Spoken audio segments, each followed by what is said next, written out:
Meu Deus, muito obrigado, porque nesta manhã nós vamos aprender sobre os tesouros do Teu reino.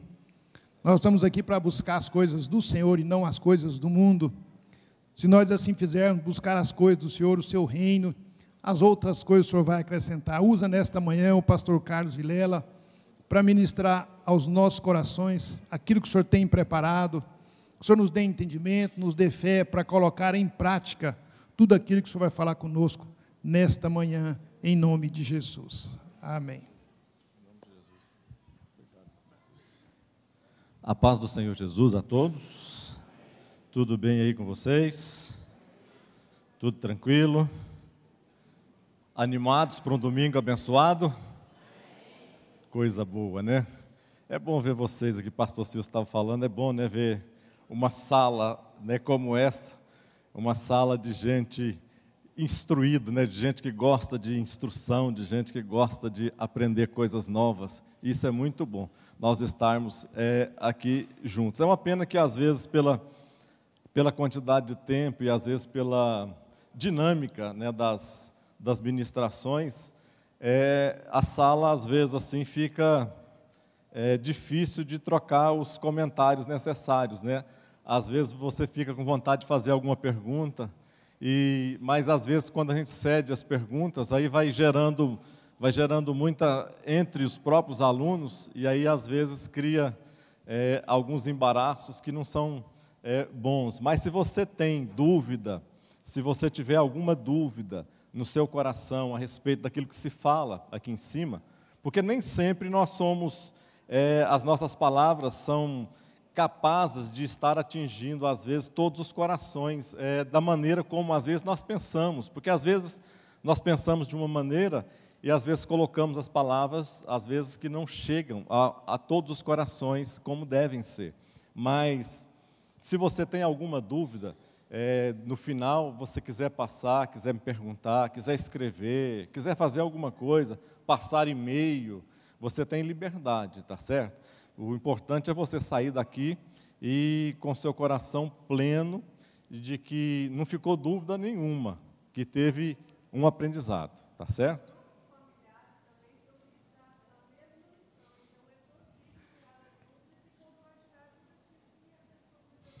A pastora Maria José está lembrando também que essas mesmas lições que são ministradas aqui, aos domingos pela manhã, também são ministradas nos grupos familiares, né, para as dúvidas serem compartilhadas, divididos, né, esse trabalho, que é tão importante no seio da igreja. Mas vamos lá.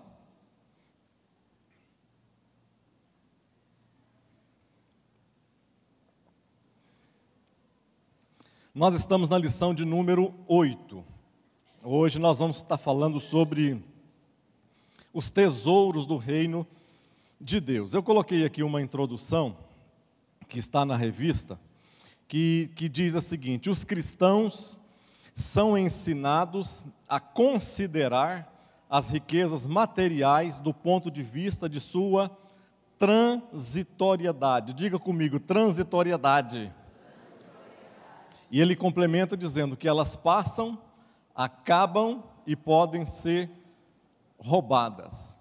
Eu te pergunto, se é alguma coisa transitória, se é algo transitório, por que tem tanta gente largando tudo para estar correndo atrás disso aqui?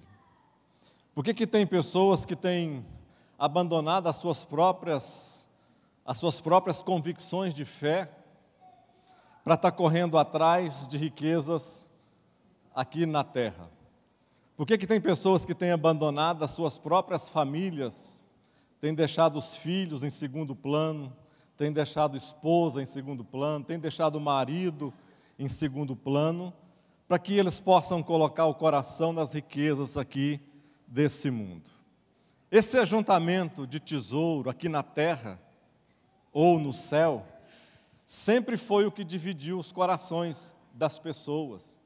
Jesus nunca proibiu ninguém de ser rico, de ajuntar tesouro aqui na terra. Se ele não proibiu, se ele nunca colocou dizendo que é coisa errada, por que então? Qual que é o problema nosso que às vezes o nosso dinheiro, essa busca pelo dinheiro faz. Durante aqui as ministrações, nós vamos estar tentando e colocando isso aqui. Antigamente, a gente entendia, eu lembro quando na época da minha mãe, como crente, quando eu me converti, a gente entendia que quando o crente era rico, parece que ele estava fora da vontade de Deus, não é verdade? Existia aquela síndrome de que crente bom, profeta bom, era crente pobre. Existia aquele negócio, você já foi, me responde aqui, profeta, por exemplo, você já foi em algum profeta que é rico? Quantos profetas milionários que você já foi aqui procurar? Existia aquele negócio que você falava assim, não, aquela irmãzinha orou por mim, não sabia nada. A irmãzinha, no caso, era alguém simples, era alguém humilde. Você nunca falava, nossa, eu fui naquele milionário, mas ele orou para mim, mas é um profeta de valor. Eita! É reteté, é fogo. Hoje parece que a situação se inverteu. Hoje parece que o negócio está diferente. Parece que você ser pobre hoje é como se você estivesse sob uma maldição. O crente, para ser top mesmo, ele tem que ser rico. Da onde que veio isso? De onde que começa a aparecer? De onde que aparecem estas coisas? Eu estou lendo um livro, e livro é um livro muito bom, são 2 volumes, chamados Generais de Guerra.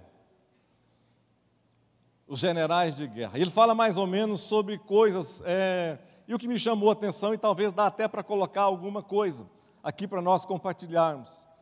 Porque na época, por exemplo, do evangelismo, quando começou, nos anos 20, nos anos 30, anos 40, anos 50, aí começou a aparecer os evangelistas, eles faziam primeiro preste atenção no raciocínio, para você ver. Eles faziam os seus avivamentos, aqueles homens lá dos anos 30, 40, 50, debaixo de tendas. Iam 2.000, 3.000, 4.000, 5.000 pessoas. Eles ficavam 10 dias numa cidade ali, principalmente americana, principalmente na cidade de Tulsa, ali nos Estados Unidos. Eles ficavam 10, 15 dias numa cidade, aí enchiam aquelas tendas de 5, 10 mil pessoas, milhares de pessoas não aceitavam Jesus, milhares de pessoas eram curadas, e eles faziam isso, e durante anos, esses evangelistas ganhavam milhões de pessoas para Cristo, e milhões de pessoas eram curadas também. Mas foi chegando os anos 50, 60, a tecnologia foi chegando. Começou a chegar a televisão veio e começa a chegar. O que acontece? As pessoas agora acham melhor ficar nas suas próprias casas. Já não querem mais sair às ruas, não querem mais às tendas. O que os evangelistas fazem então? Eles entram, largam, abandonam as tendas, deixam os teatros, deixam os ginásios e vão para as televisões. Começa lá com Rex Humbert, vocês lembram? Alguém lembra de... Quem mais? Jim Swaggart, homens da televisão. Aí para chegar na televisão, o que acontece? A televisão é caro. Kenneth Hagin, quando nós começamos na Adonep, ele foi um dos fundadores da teologia da fé, principalmente Kenneth Hagin, T.L. Osborne, homens, Oral Roberts, foram homens da televisão, homens que deram tudo, mas foram no final das suas vidas, se deixando alguns deles se vender exatamente por causa do sucesso. deixaram-se vender, a maioria deles, por causa de estar na mídia, para falar para milhões de pessoas. Kenneth Hagin escreveu mais de 70 livros. Homem de Deus. Eu vendia livros dele na Donep. Eram os melhores livros que eu achava, eram os livros do Kenneth Hagin. Mas Kenneth Hagin também teve os seus lapsos. Ele foi o criador do curso, no mundo inteiro, ele foi o criador daquele curso que no Brasil faz um sucesso. Valnice Milhomens, Renê Terra Nova, a Igreja da Lagoinha, através do cantor lá, como que ele chama? O filho do André Valadão. O curso Rema, curso excelente, não tem nada contra o curso, mas a mesma teologia que foi lançada nos Estados Unidos foi lançada aqui também. Esses homens de Deus, mas que praticamente se venderam a sua fé para que pudessem continuar fazendo sucesso, por causa da televisão, por causa da tecnologia, por causa das coisas. O que fizeram? Abandonaram, às vezes, os princípios que eles acreditavam e começaram a fazer. Por exemplo, no Kenneth Hagin, por exemplo, ele teve a teologia, ele foi um dos fundadores da teologia da prosperidade, que as igrejas neopentecostais que nós conhecemos hoje difunde no Brasil inteiro, começando com R.R. Soares, depois passa lá para o da Igreja Universal, depois passa por Valdemiro Silva, Valdemiro Santiago, e daí por diante as igrejas que a gente conhece. Mas esse Kenneth Hagin, um homem de Deus, ele começa essa teoria do positivismo, de que ninguém fica doente, que Deus cura todas as coisas, que ninguém é pobre. É exatamente isso, que ninguém pode ser pobre, que crente não pode ser pobre. Por causa de quê que vê isso? Não pela fé, mas por que ninguém pode ser pobre? Porque se eu fizer algo com você que fizer você chorar, depois que você chora, eu vou e recolho as minhas ofertas para fazer as minhas coisas que eu preciso.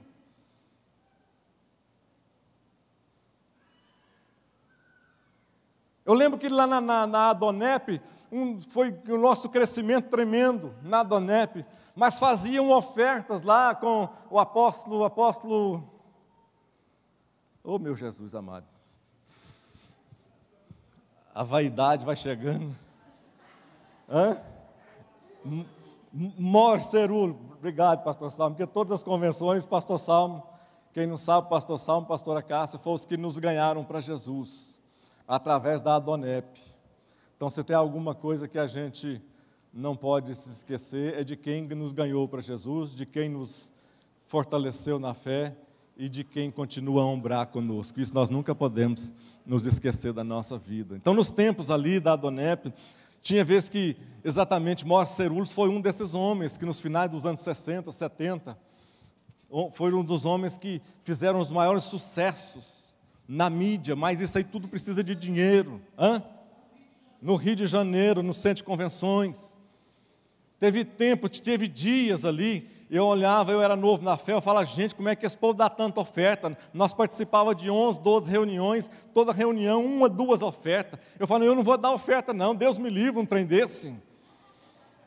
E a Marisete dá, e o Salmo, o pastorzão, só vendo os checão sair, né? Checão numa reunião, quase acabava com os talões de cheque. Sempre foi um homem abençoado, sempre foi um homem próspero, porque nunca colocou. Mas aí eu levantava o Mor Cerulos, hoje, pelo programa de televisão não sei aonde, para construir não sei o quê, nós vamos levantar uma oferta aqui, e eu preciso que nesta manhã nós arrecadamos aqui $1 milhão. É isso? E eu pensava, gente, de onde vai sair $1 milhão aqui num negócio desse? Aí levantava um lá, eu dou um apartamento, eu dou mais R$10 mil, vem aqui à frente, quantos vai dar 10 mil? Enchia de gente 10 mil. Vem aqui, quantos vão dar 5 mil? Enchia de gente de dar 5 mil. Ou seja, isto é errado. Não, o que é errado às vezes é a maneira como nós fazemos isso. É errado ser rico? Não, é errado a maneira que às vezes nós colocamos o nosso coração em tentar conseguir arrecadar as nossas riquezas e deixar de lado aquilo que é importante, aquilo que é essencial na nossa vida. Digam amém. Vamos mais para frente aqui um pouquinho. Passa para frente aí, por favor.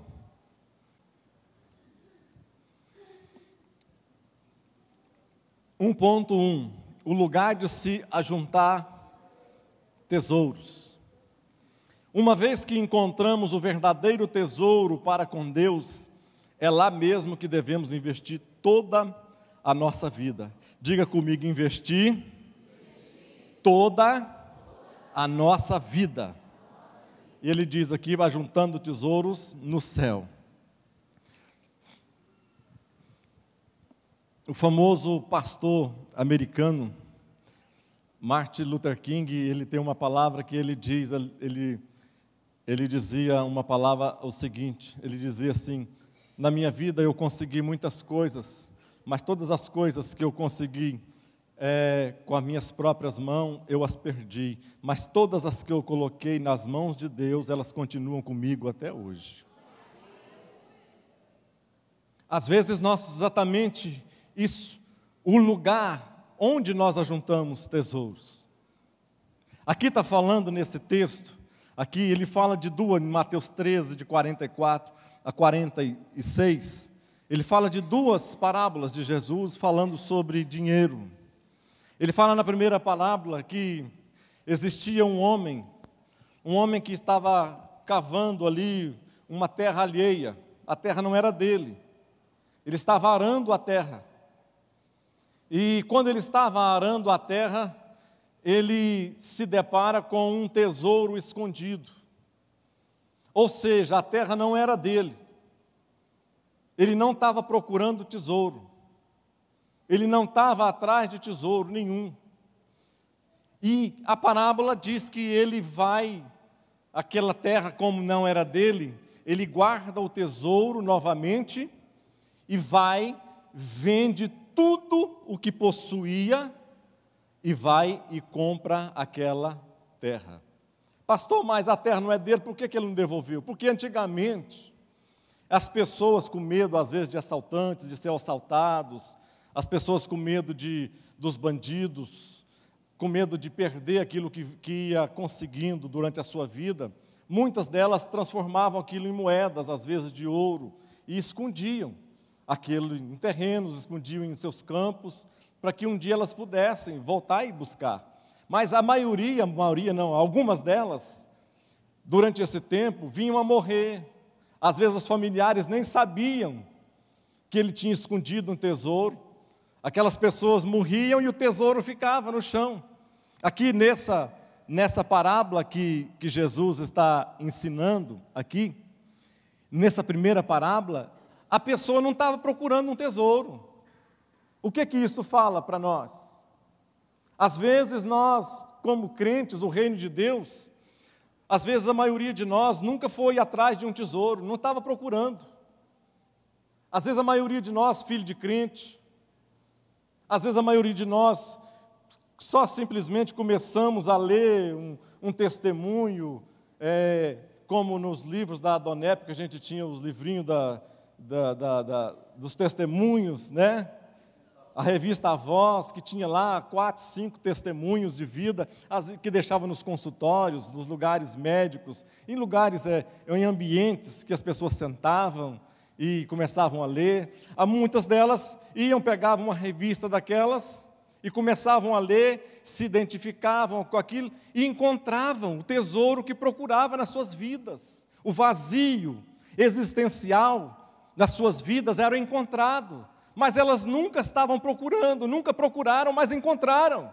O que Jesus está dizendo aqui, e ele complementa com a segunda parábola, ele diz que um outro homem diferente desse, um vendedor, que saía pelo mundo afora, à procura de pérolas valiosas, E ele indo de lugares a lugares, buscando pedras ou pérolas valiosas, um determinado dia da sua vida, depois de muita procura, ele encontra uma desses tesouros preciosos que tinha, e vai e vende tudo o que tinha e compra esse tesouro, essa pérola. Ou seja, existem pessoas também que, diferentes daqueles que estão sem procurar tesouros, vão e tropeçam nesses tesouros.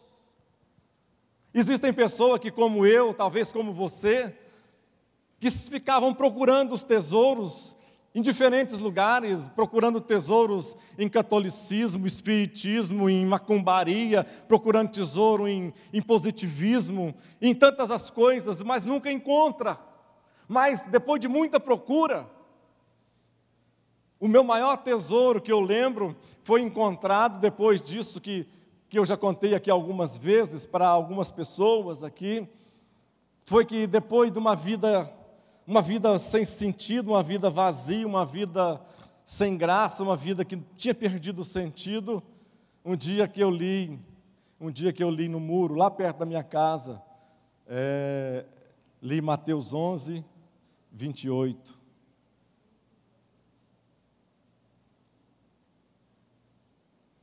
Aquele dia que eu li aquele texto de Mateus 11, 28, naquele muro, naquele texto lá, aquilo transformou a minha vida. Eu procurava um tesouro e não achava, e Jesus dizendo assim: vinde a mim todos vós, que estáis cansados e sobrecarregados, e eu vos aliviarei. E aqui Jesus está dizendo que quando esta pessoa encontra o tesouro, ele vai, vende tudo o que tem, e coloca toda a sua vida naquele tesouro. O que Jesus está querendo falar para nós? Está falando que a vida espiritual não é simplesmente nós encontrarmos Jesus e fazer dele uma pessoa legal, um cara bom, um cara que arruma a nossa vida, conserta a nossa vida, um cara que dá um dinheirinho, arruma uns negocinhos para nós, né? Ajeita as coisas para nós em determinado momento. Não.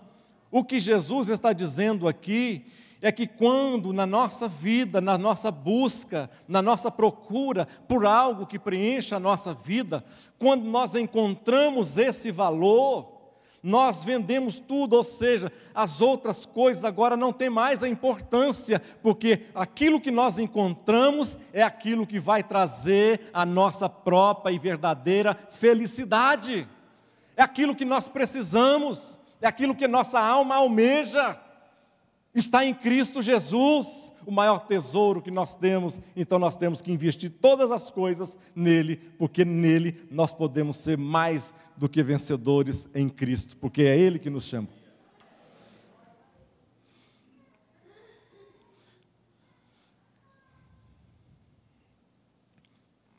Passa para o próximo.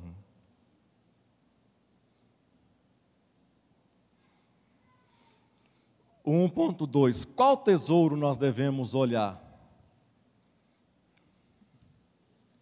Mateus 6, 22 e 23.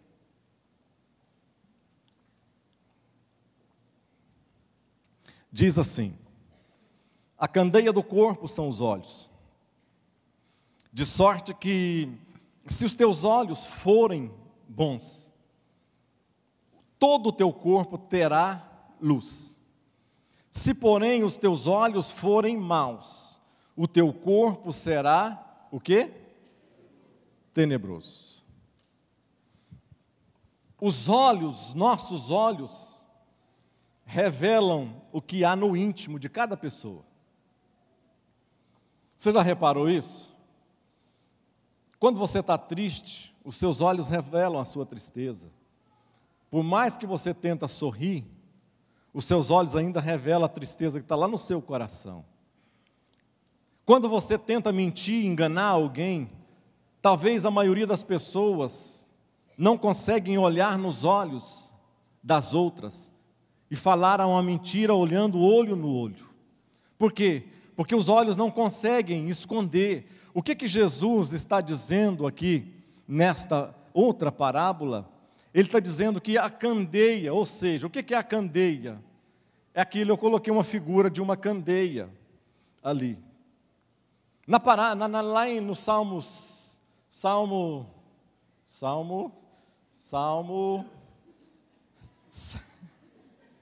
gente do céu, só o sangue de Jesus. Eu tenho que fazer o curso de não esquecer. O curso de não esquecer, mas eu já fiz uma vez, vocês lembram?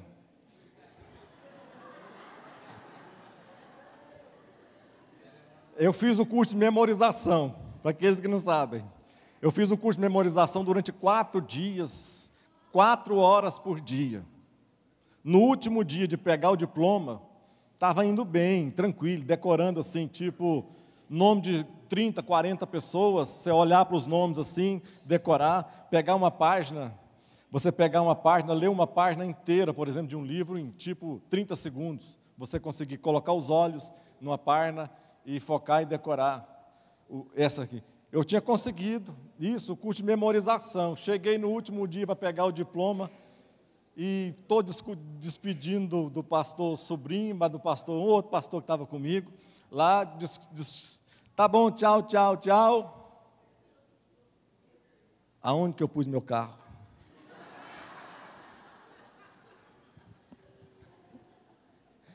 Fiquei uns 5 minutos procurando aonde que eu tinha achado, que eu tinha largado o meu carro.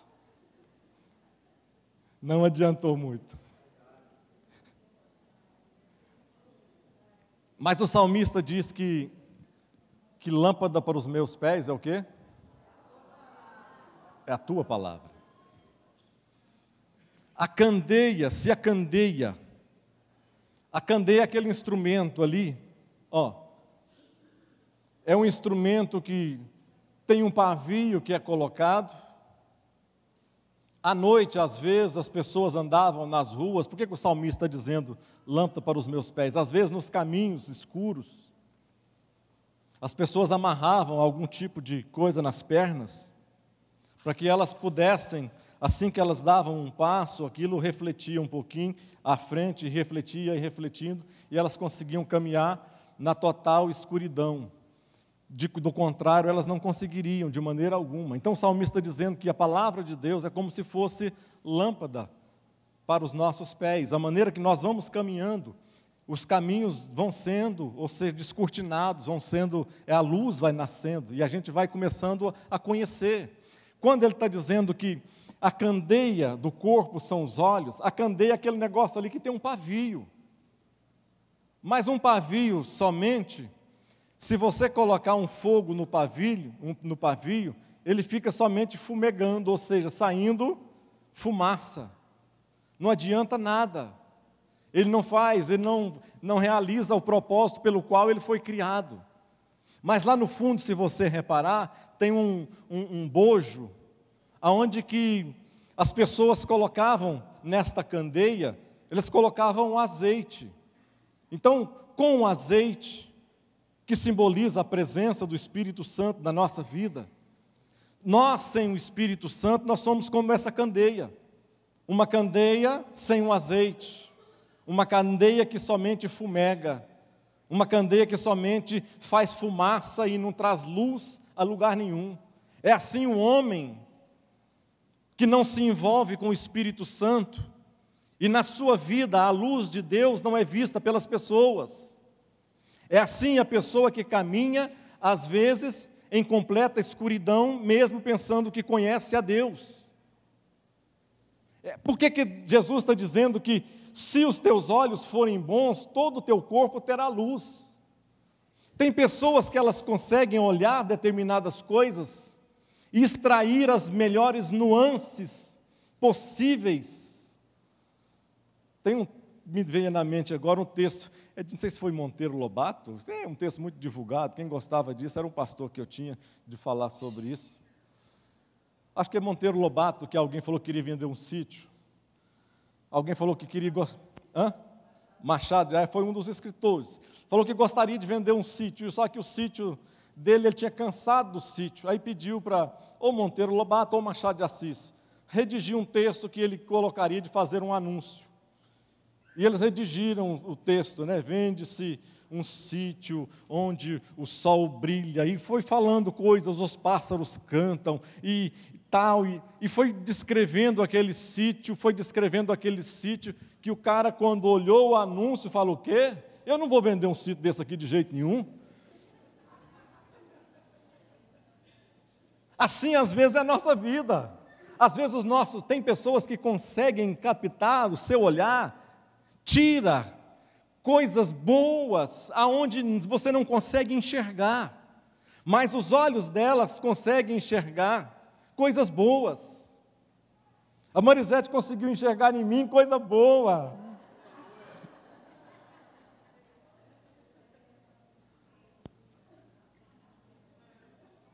Mas tem pessoas ao contrário, que a Bíblia diz que se os teus olhos forem maus, todo o teu corpo será o quê? Será o quê?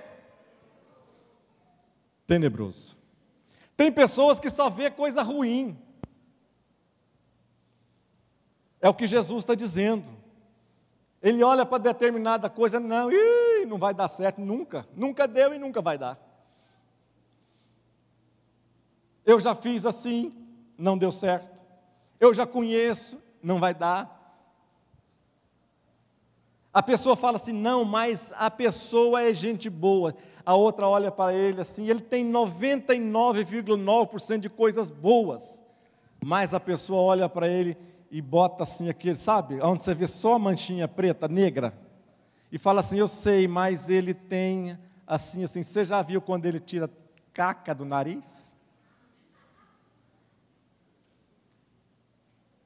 Tem tudo de bom. O que Jesus está dizendo? Conforme a maneira de olhar, de entender, de ver as coisas, se esses olhos forem bons, todo o meu corpo terá o quê? Luz. Ou seja, tudo na minha vida vai ser bom, tudo na minha vida vai ser iluminado, não vai ficar área alguma na minha vida que a luz de Deus não vai preencher, não vai penetrar, não vai encontrar o lugar correto, não vai arrancar, porque tem lugar que a gente esconde sujeira, mas quando a luz de Deus entra na nossa vida, nós damos liberdade para que Ele possa entrar, Ele vai lá com a lâmpada, vê os lugares, e vai lá quando Ele encontra determinadas coisas que não agradam a Ele, e que nós damos liberdade, Ele vai lá e dá licença, um pouquinho, vai lá, arranca aquilo lá, e você se sente muito melhor, todo o teu corpo terá luz. Vamos mais para frente. 1.3, o modo correto de servir a Deus. Mateus 6, 21. Ali tem um cofre, achei essa figura interessante. Um cofre segurando um tesouro, né? E lá dentro do cofre, um tesouro está lá, é o quê? Está um coração. E o texto de Mateus 6, 20, 21, diz assim: porque, diga comigo, porque, onde? Repita, onde? O que Jesus está dizendo aqui? Onde fala de quê? De lugar. Ou seja, o lugar onde estiver o vosso coração, aí vai estar o quê? Ou aonde estiver o vosso tesouro, aí vai estar também o quê? O vosso coração. Jeremias chega a dizer assim: enganoso é o coração mais do que todas as coisas, quem o conhecerá? Quem pode conhecer o nosso coração? Se ele é tão enganoso, nós pensamos que às vezes nós estamos certos com determinadas coisas, o nosso coração bate mais forte, e nós temos convicção e certeza que nós faremos o melhor negócio às vezes, baseado nas nossas emoções, sentimentos, que os nossos corações nos levam. Determinadas situações nós esquecemos de pedir permissão a Deus, nós esquecemos de pedir orientação a Deus, deixamos essas orientações porque o nosso coração é um coração que acerta todas as coisas, é um coração que está acostumado a fazer acertos. Ainda assim nós vamos e fazemos conforme aquilo que nos apraz. aquilo que nos dá a alegria do acerto. Mas Jeremias está dizendo o quê? Enganoso é o coração, mais do que todas as coisas, quem o conhecerá?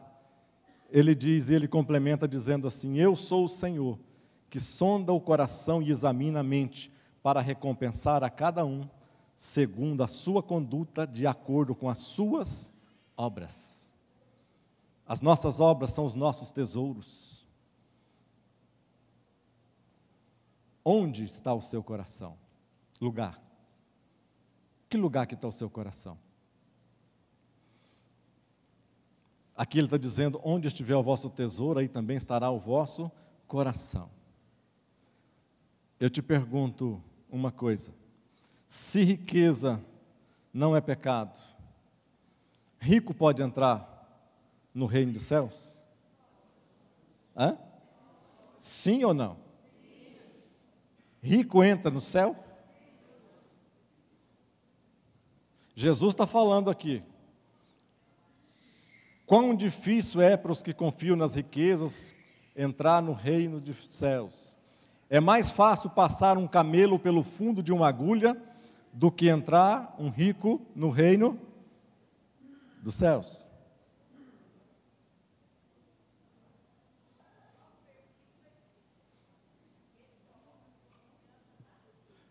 Aonde que está a confiança desse rico aqui? Na sua riqueza. A questão não é o rico, mas aonde ele coloca o seu coração. Por que você já viu a dificuldade que tem de você? Por que isso é coisa científica? É uma coisa científica. Você já viu a dificuldade que tem para você ganhar dinheiro? O quão difícil é para você ganhar dinheiro, o trabalho que dá para você ganhar dinheiro. Preste atenção. Porque ganhar dinheiro exige que as suas forças sejam concentradas naquilo que você está querendo, está buscando, está almejando. Você vai ter que centralizar todos os seus esforços naquilo. Agora, aí quando você consegue ficar rico, aí a coisa piora mais ainda, porque ficar rico é uma coisa, e manter a riqueza é muito mais difícil do que ficar rico.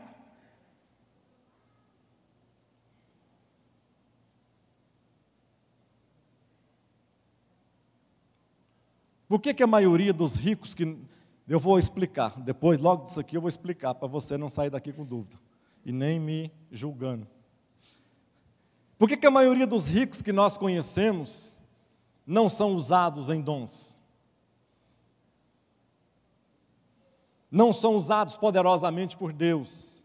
Deus usa ele em algumas maneiras, e uma delas é que ele possa contribuir com a obra de Deus, investindo na obra de Deus. Deus às vezes levanta pessoas que ficam ricas, mas o coração dela não está rico. Então ela continua sendo alguém próspera, porque ela continua abençoando todas as pessoas que estão perto dela, o reino de Deus que está próximo dela, o coração dela não está na riqueza. Mas a maioria das pessoas que nós conhecemos, que são ricas, não são usadas por Deus de alguma maneira como Deus, às vezes, a gente imagina, não como Deus, mas como nós imaginamos. Porque elas não têm o tempo necessário para pagar, para gastar com Deus, para que Deus possa confiar a ela os seus tesouros e as suas riquezas celestiais. O nosso problema é que nós conseguimos subverter a nossa mente, de tal maneira que nós achamos prioritário tudo que nós fazemos nesta terra, vivemos para esta terra, colocamos as nossas forças nesta terra e esquecemos da transitoriedade que nós somos aqui, que nós não vamos viver aqui 50, 60, 70, 80, 90, 100 anos. Mas nós não estamos falando de 100 anos, nós estamos falando de investir, para você investir para toda a eternidade sua. Quantos estão me entendendo? Diga amém. Eu coloquei aqui um complemento que talvez um dos maiores ensinamentos de Jesus e também a sua grande preocupação sobre a questão financeira, ele conta uma parábola de um homem que encheu o seu celeiro, você lembra? Do homem que encheu os seus celeiros. O homem, em determinado ano da sua vida, ele fez uma colheita tão abundante, e as pessoas ricas naquelas épocas, eram pessoas que além de ter as terras, elas conseguiam fazer as suas terras produzir, que não era fácil. Era difícil, não é como hoje, mas era muito difícil. Então aquele homem conseguiu fazer a sua terra produzir. E a sua terra produziu tanto, ela produziu de tamanha fartura, que ele olha para ele mesmo e dá uma alegria tão grande na sua alma, que ele começa a saltar de alegria, e diante dos seus amigos, diante das pessoas que estão com ele, ele começa a dizer: eu sou um homem de sucesso, né? Eu sou um homem vitorioso, eu consegui tudo o que eu almejava na vida. Ele diz para a sua própria alma: agora você come, bebe, farta, você tem mais do que necessário para todos os anos, para viver a sua vida toda, com tudo agora. E Jesus conclui a parábola dizendo: louco, esta noite te pedirão a tua alma, e o que tens preparado, para quem será? O que nós, a pergunta que fica é: o que nós estamos ajuntando? O que nós estamos ajuntando aqui nesta terra? E o complemento da pergunta é: e para quem será? Será os tesouros que você tem ajuntado aqui serão para os seus filhos? O que você tem ensinado para a sua família, será que é o benefício de passar herança de pai para filho? O que você tem deixado para seu filho quando você morrer daqui 20 anos, 30 anos? O que eles vão falar que você deixou para eles? Qual a herança? Porque onde está seu coração hoje? Onde estiver o teu coração?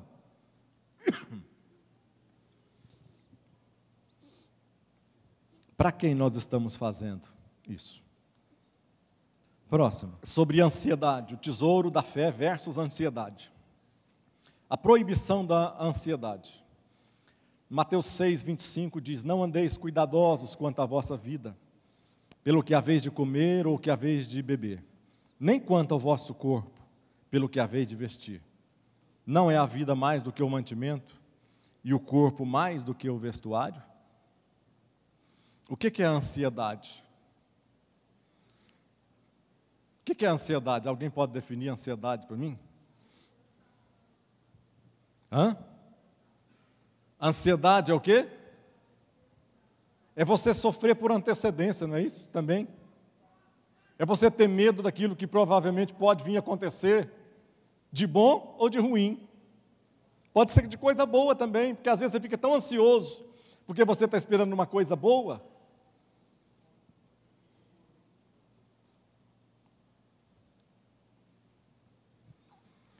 O que Jesus está dizendo aqui com esse texto é que a nossa ansiedade é a nossa falta de confiança. Às vezes, na maioria das vezes, é a falta de nossa confiança em Deus. Qual foi a principal razão, eu te pergunto? Qual foi a principal razão por que ou pela qual Saul perdeu o trono?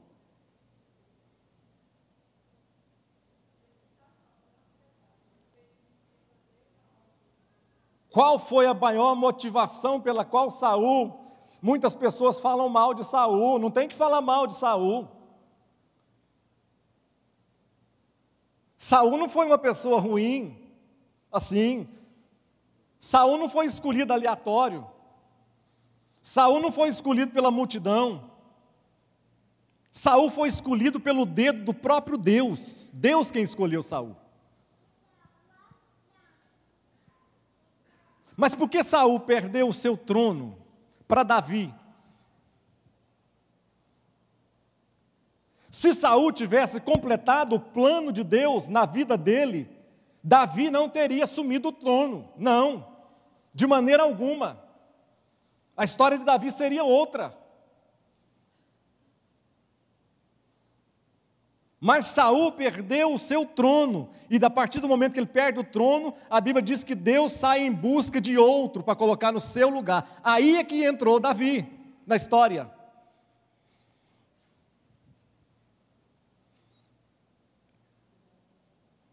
Saul perdeu o seu trono por ansiedade. A maioria das coisas que nós perdemos, a maioria das coisas que nós deixamos de fazer e de ganhar, são por coisas que nos tornam ansiosos. E a ansiedade é falta querendo você ou não. A ansiedade nossa, minha e sua, é a falta total de confiança em Deus. Saul estava ansioso porque o povo estava se ajuntando. Os filisteus estavam fazendo um exército enorme, estava se movimentando. Os soldados de confiança dele estavam correndo e se escondendo nos montes. E Saul ficou ansioso, pensando, eu vou perder a guerra. E Deus falou, espera. E ele está falando, o negócio está feio, Deus não está entendendo, Deus não está sabendo. O negócio vai perder a guerra, vai perder. É claro que vai e Deus não está vendo. Quantas vezes nós não fazemos exatamente? Parece que Deus não está vendo, não é isso? Aí nós falamos assim, se Deus não está vendo, mesmo que às vezes eu tenha uma direção de Deus para a minha vida, eu vou fazer aquilo que está no meu coração. E aquilo que está no nosso coração, como diz Jeremias, é enganoso e perverso. E quando nós fazemos isso, saímos da direção de Deus, da totalidade, direção de Deus. E quando nós fazemos isso, aí entra nosso próprio eu, e aí nós fazemos o que queremos, e os acontecimentos acontecem segundo nossos próprios trajetos e projetos, não o projeto de Deus. Pedro um dia ficou apavorado. Mais uma outra lição que Jesus está dizendo. Quantos de nós, fica preocupado, será que eu vou casar? Começa assim, Quando é jovem, será que eu vou casar? Será que eu vou ter filho? Vai mudando as preocupações. Será que eu vou dar conta de sustentar os filhos? Será que se eu ficar desempregado? Será que meus filhos vão ser homem, macho, minha menina vai ser mulher, moça mesmo?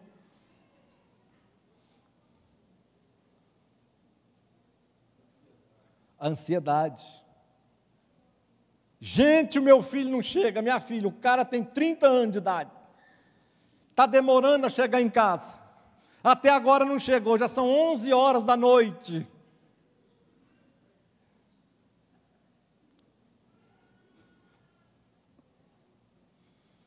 Ansiedade. Jesus estava falando sobre um discurso, sobre alguma coisa parecida com isso. Jesus estava falando sobre aquela parábola do rico, do buraco da agulha, e se entra ou não entra no reino dos céus. Aí ele falou, num outro texto de Lucas, ele começa a dizer e fala assim, é tão difícil entrar um rico no reino dos céus. Aí Pedro fala, misericórdia, se não pode entrar, quem pode entrar? E Jesus corta ele, bloqueia ele, e diz assim, ao homem não consegue de maneira alguma. Primeiro, Pedro pensa assim, bom, se rico não entra e ninguém entra, pelas próprias forças, como será? E Jesus diz assim, mas a Deus tudo é possível. Pedro fala assim, mas Jesus, mas quem pode entrar no reino de Deus então? E Jesus dá uma tremenda lição na vida de Pedro. Pedro fica tão nervoso que ele diz assim, Senhor, nós deixamos tudo. Olha o pensamento de Pedro, a ansiedade de Pedro. Nós deixamos tudo para te seguir. O que vai ser de nós? Nós deixamos família, deixamos de buscar dinheiro, deixamos as empresas, fechamos a empresa de vender peixe lá no mercado de Jerusalém. Já não tem mais a nossa empresa lá no mercado, fechamos, está com as portas fechadas. Os amigos que nós tínhamos, depois que nós começamos a seguir o Senhor, acabaram. A nossa família está distante, tem 3 meses, 6 meses que nós não vemos a família. Está longe, distante. E agora, o que vai ser de nós? A ansiedade no coração. Se ninguém entra no reino do céu, nem por esforço, nem porque é rico, eles estavam se esforçando. O que vai ser de nós? Jesus dá a tranquilidade para ele, para todos nós, dizendo: olha, aquele que deixa, ou seja, aquele que não coloca prioridade nessas coisas, família, aquele que não coloca como prioritário emprego, aquele que não coloca prioridade ganhar dinheiro, aquele que não coloca como prioridade fazer todas as coisas nesse mundo, vai conseguir todas as coisas que ele deixou nesse mundo aqui, e a vida eterna, vai conseguir aqui 100 vezes mais, e no final ainda vai ter a vida eterna. Ou seja, nós não precisamos ter essa preocupação na nossa vida, apesar de nós termos. Mas você já reparou, quando você está com confiança em Deus, parece que a sua vida à volta, a sua volta, parece que tudo caminha bem, mesmo que você não esteja conforme aquilo que você parece que desejou e almejou, mas as coisas continuam, você tem confiança, você anda de cabeça alta, você está passando por luta, mas você não está murmurando, você está enfermo, mas você não está buscando coisas erradas na sua vida, no seu coração tem paz.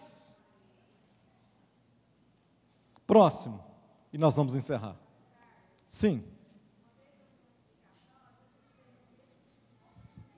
A explicação mais lógica e mais coerente que tem é realmente essa, que esse buraco da agulha era um local no muro da cidade de Jerusalém, onde passavam os animais, e que eles não conseguiam passar lá, a não ser que estivessem descarregados, e a não ser que fossem abaixados, né?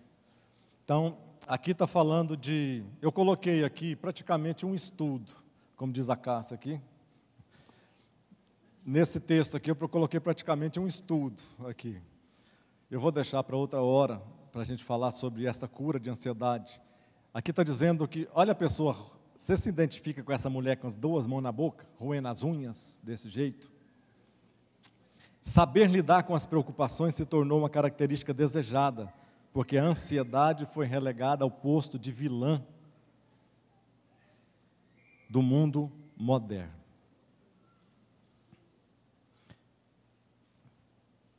Eu acho que eu não vou falar sobre isso aqui não, deixa para outra hora. Próximo, pode passar o próximo.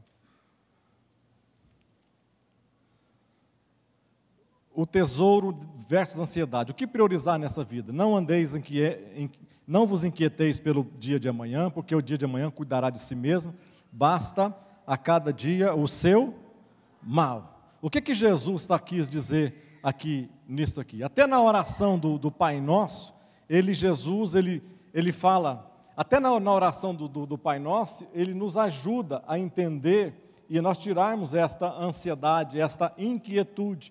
Ele fala assim: o pão nosso, o quê? De cada dia, nos dai hoje. Ele não fala para dar o pão daqui a 60 dias, não fala para encher as nossas despensas por 3 anos, não fala dessas coisas, mas ele fala, isso aqui está dizendo de confiança em Deus. Apesar que muitas vezes nós perdemos a nossa confiança em Deus e achamos que tudo o que nós conseguimos tem vindo do nosso trabalho, do nosso esforço, da nossa sabedoria, da nossa capacidade humana, perdemos esta essência de dizer a Deus com sinceridade, todos os dias, irmão, sem hipocrisia, sem hipocrisia. Uma coisa que eu não sou é hipócrita. Hipócrita é aquele que usava as máscaras, né? As máscaras, que cada tipo de representação ele colocava uma máscara diferente. Então, ele era chamado de hipócrita, porque cada dia eu vivia um personagem diferente, cada máscara fazia um personagem diferente. Uma coisa que eu não sou é isso, hipócrita, mas todos os dias eu levanto e acordo, eu agradeço a Deus por tudo que Ele tem me dado, me deu naqueles dias, relembro as coisas que Deus fez para mim naqueles dias, que eu entendi que eram de Deus, relembro todas essas coisas, agradeço a Deus, das mais simples às maiores que Deus fez na minha vida, e começo a falar com Deus a respeito do dia de hoje. Então, não vos inquieteis o quê? pelo dia de amanhã.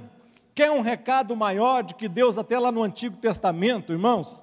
Vocês lembram do maná? O que era o maná? Por que é aquela essência do maná? Não, é porque Deus queria implicar o povo. Será que era isso? Será que Deus queria fazer implicância com o povo? Não. O maná simbolizava o quê? O pão nosso de cada dia. Ou seja, o povo tinha obrigação de todos os dias pegar o maná.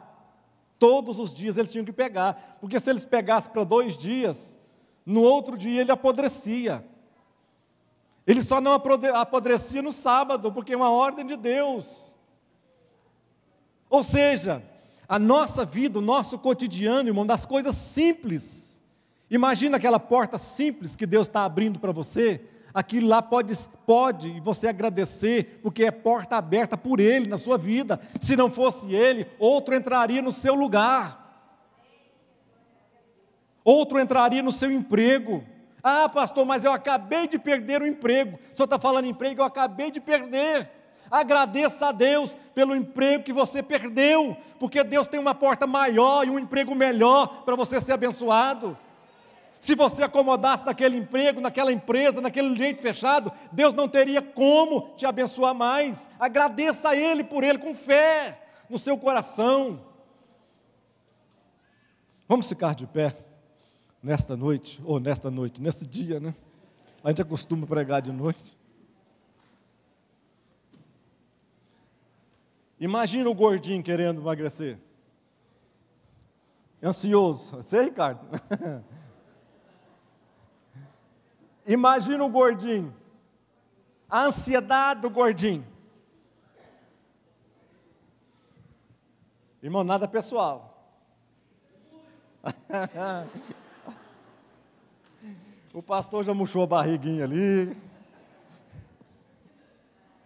Nada pessoal. Imagina o gordinho, 180 quilinhos. Quer emagrecer. Tem 3 opções. A ansiedade.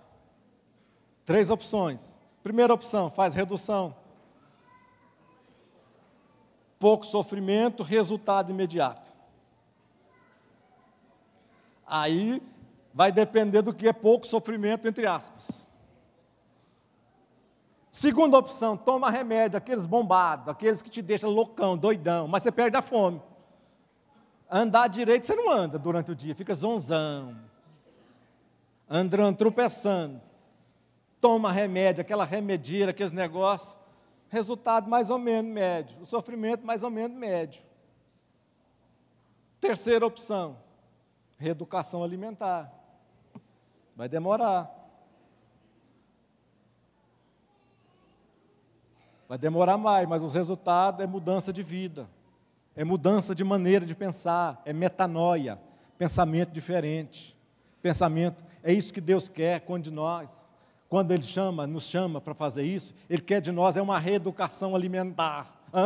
Ele quer que nós façamos, é uma reeducação, é uma metanoia, é uma mudança. Ele quer o que? Olha, larga de querer coisa rápida, larga de querer coisa esquisita, acredita que o tempo que você planta aqui, você vai colher coisa boa, mas espera, vai ter o tempo certo, vai passar, o deserto passa, a dificuldade passa, você um dia vai estar com a glória na mão, a medalha nas mãos, o ouro nas mãos, ô Brasil, glória a Deus!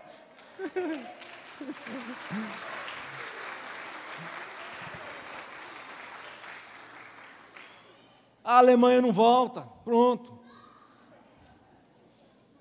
É o tempo de plantar e colher.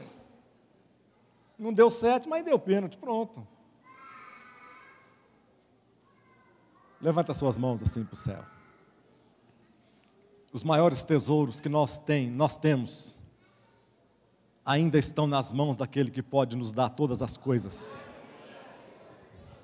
Amado Deus, te louvamos nesta manhã, Pai, obrigado por podermos estar falando a Tua palavra. Obrigado, ó Deus, por entendermos, ó Pai, aquilo que é desejo do Senhor. Não nos deixe ansiosos, Senhor. Não nos deixe julgar as pessoas. Não nos deixe, meu Deus, viver de aparência. Não nos deixe buscar somente tesouros aqui nesta terra. Deus, tira o nosso coração desta terra, ó Pai. Isso aqui é transitório, ó Deus. Coloca-nos, meu Deus, o nosso coração no céu, ó Deus. Coloca o nosso coração nas coisas celestiais, naquilo que vai nos dar a eternidade. Meu Deus, a minha alma, a nossa alma precisa do Senhor, ó Deus, para a eternidade. Eu não preciso de dinheiro, eu não vou levar nada disto aqui, ó Deus. Me dê, meu Deus, nos dê cada um de nós aqui a nossa porção, o nosso sustento de cada dia. Nos abençoa no que nós fazemos, abençoa o trabalho de cada um dos teus filhos, multiplica, Senhor, em nome de Jesus Cristo, honra cada um dos teus servos, ó Pai, naquilo que eles fazem.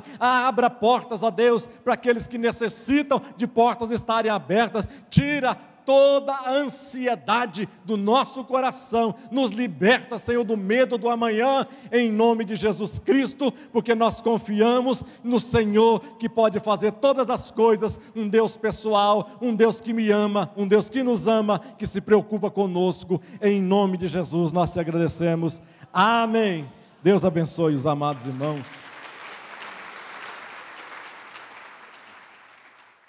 Uma igreja alegre, participativa.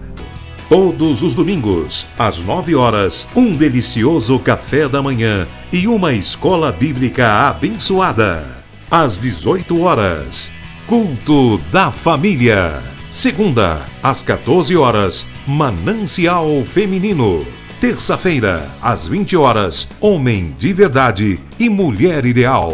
Quarta-feira, às 19h40, culto de ensino, além de uma programação semanal para todas as idades.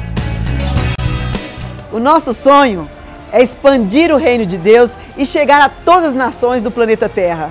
E eu quero convidar você a fazer parte desse grande projeto que com certeza Deus vai te abençoar. Catedral da Família.